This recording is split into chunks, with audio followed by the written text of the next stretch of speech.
صباح الخير.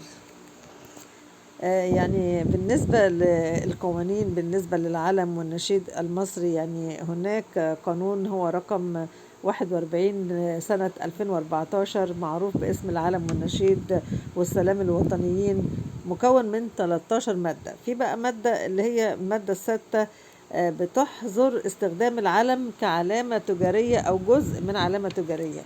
ده حاجة.